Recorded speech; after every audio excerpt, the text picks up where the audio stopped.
This final was way fucking rougher than anything I've ever experienced. One, production was pretty scary to deal with. They were absolutely giving us no clue with what we were working on. When we went to film the final in Dirty 30, we had like a week from the last challenge to the final. We had probably 2 days from the last challenge to this final. We literally hopped on a plane, switched location. The night we got off that plane, we slept on the floor. And that's probably something people aren't going to be able to see. It's like, you don't know that going into this, we had literally no prep, barely any sleep, barely any food. It's not even like when we were performing, we didn't have that. Before that, we barely had that. We were completely nervous out of our minds. Production absolutely told us nothing. And they don't have to. This is a game. But in my mind, it was going to be like a few days before we started the final. I didn't realize it was going to be like the next day. This final was very, very, very difficult. Longevity-wise, no, it wasn't the most miles, but the climate that we were in was hell. Damn near 100% humidity. I guarantee all of us lost at least 10 pounds of water in the, close to 50 some odd hours that we were really doing this thing, because we slept. We were on these massive trucks, not comfy, all the way to this damn campsite.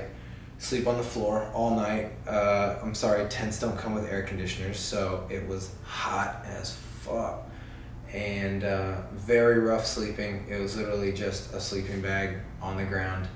And then wake up early, no breakfast, get out here, strap on these GoPros, and get ready to run. So that's it. The final starts, and we have to carry this thing.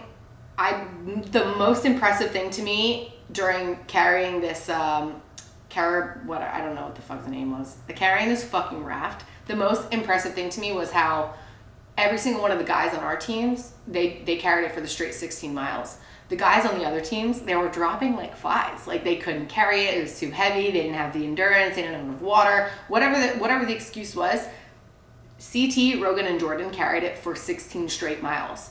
I carried it for 8, and D carried it for the other 8. So I carried it more than some of the boys on their team, and so did D. And it's just crazy to me because I don't know what made us so much stronger than the other team, but we were genuinely that much stronger than the other team. I mean, they didn't stand a chance.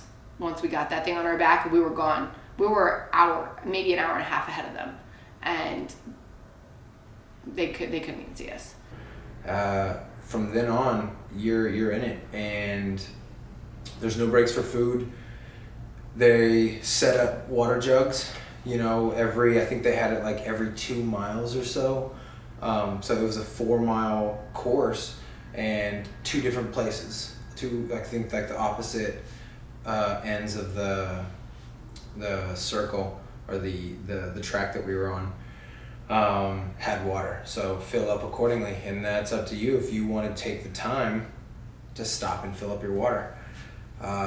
16 miles nonstop with, over 200 pounds on a saw. It is no joke. You can see.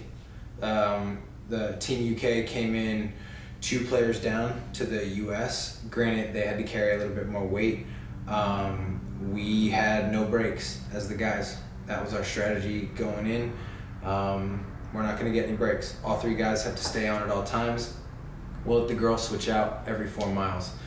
Worked beautifully, and the girls kicked ass. Like, we couldn't have asked any more of them or for anyone on that damn gurney. So we kicked ass there. We dusted the United States. Dusted them. So it's very, very ironic. We called them, the layup refugee. We called it like the camp for refugee layups. And they died. You know what I mean? Like, that's like, the tape does not lie. They end up falling out, and that is the point that we tried to make all season, is that you have to have people who are made for these types of finals. It's no joke.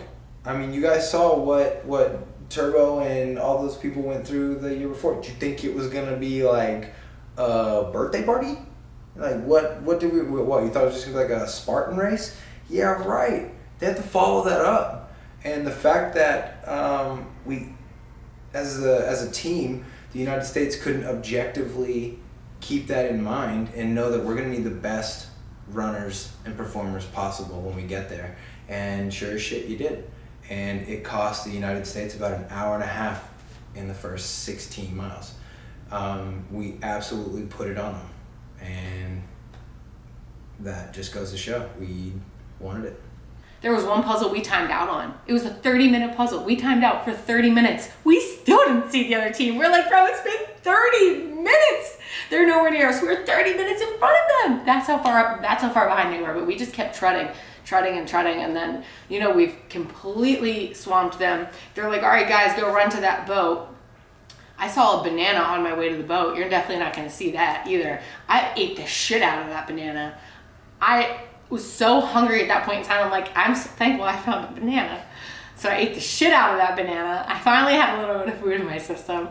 And we get on this boat, we swim over, they're like, go figure out where you're sleeping tonight. I'm like, yeah, we're gonna sleep on a yacht. I know we are. I'm absolutely fucking wrong about that. I don't know why I ever thought we'd get some really nice treatment in a final. We had to sleep standing up, so that means we didn't sleep at all. And the hardest part about standing up is that you're soaking wet from the swim that you did just to get to that island, so you have to take off your shoes. So you're standing on wood planks barefoot. You have absolutely no arch support for 12 hours after you've just done 16 miles with a fucking thing on your back. Like, terrible. So, yeah, I mean, completely delirious after that experience. The snakes didn't really bother me. After a while, you're just kind of like looking at the snakes and you're like, oh, snake, because you're like completely delirious at that point. So you're just trying to keep yourself up, occupied, awake. Soon as that sun comes up, they're like, all right, guys, you can take a break, sit our butts down for maybe 2 seconds. I 100% fell asleep in the grass, woke up covered in red ants, like was getting bit. They're like, all right, time to go do a puzzle. I get to this puzzle and I'm just like, no. Like, I'm trying to figure it out, but I like can't figure it out because I'm completely brain dead at this point. I'm absolutely completely, the best way I can describe this to you is like, go run a marathon, don't sleep all night, and then try to score a perfect score in your SATs. See how you do, like, and in the middle of the night also like cover yourself in tarantulas for fuck's sake. Just see how you do. Stay up all night with these fucking snakes all in your bed. That sucked. Not a lot of sleep. The worst part actually was standing on the wood. Your shoes were soaking wet from the swim, so we took those off to try and let them dry out as much as possible.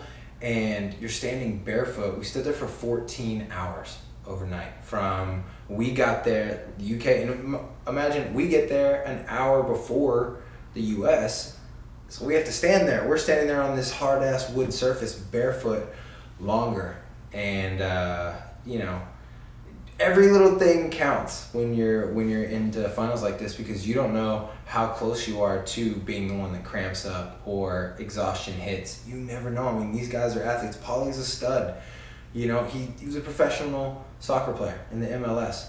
So it's not like he's coming in here just willy-nilly. Zach is an animal. He is a physical specimen, and it's no joke when you're out there. And then I think it also is a testament to how hard everyone is pushing themselves. So, hell of a final, hell of an effort by everyone. Puzzles aren't my strong suit. So I get there and I'm just looking at this thing, and my biggest regret, and honestly, if anybody ever gets on the challenge, this is the best tip you can ever have. If you see a board and puzzle pieces laid all over that board, build the puzzle to specifically fit that board. That is the frame of your puzzle. That's something I didn't know. I was putting end pieces together, but I couldn't figure out what shape of a puzzle I was building. Mm-hmm. That was the trick that I completely missed out on. You have to build the puzzle to the frame. And so that's what lost me $250,000. I mean, and then I went home and just remember, there was a point when we're walking over to the next section of the final, but they make it look like we're kind of running there. And I got to talk to Jordan, so we got to say bye. And he was like, do you want to go? Like, do you want to take it? And I'll wait. And I'm like, yo, one of us is walking away with money, not both of us. You have a way better chance of winning this than I do because of your experience, and you're stronger than I am. You have better endurance. They need you way more than they need me. Let's be real. So, I mean, the fact that he even offered that to me just shows, like, it's a testimony to Jordan's character that he would be willing to let me go before him. But there is not a chance that I would have ever said yes to that, because ultimately we're sharing the money anyway. There's a better chance that he's going to win it than me, and who needs a fucking title? I mean, I really want one, but now is not the time to gamble for one. So hopefully I'll get one next season then. Yeah, I mean, I have my head held high. I definitely have been practicing puzzles since I came back, and if I go on another season, I'll be ready. And then a fucking purge. You know, the addition of purges to the challenge is very scary, because you never know when they're going to come up, and to have a purge on a puzzle. What if the worst physical performer happened to be like awesome at these puzzles, and then, so it does not matter how well you perform. If you get the right thing at the right time, you can win. And we see that happen. Tori was without a doubt our best female, and we had to leave her. We had to leave her on the beach because you can only take 4. So that was very hard. That sucked, because the only thing that could have capped off this season any more beautifully for Tori and myself would be to have won together, period. So we were about 99% of our game plan complete by the end of it. But beggars can't be choosers. Very, very happy it turned out the way it did, and that we could at least take home a piece of this check. Because if she wins, I win. If I win, she wins. We're a team forever. So, big props to CT, Rogan, D, absolute animals, and completed a very, very, very tough final in my opinion. And I've done a couple of these now, as you guys know. So, it's triple champ. 3. See you guys.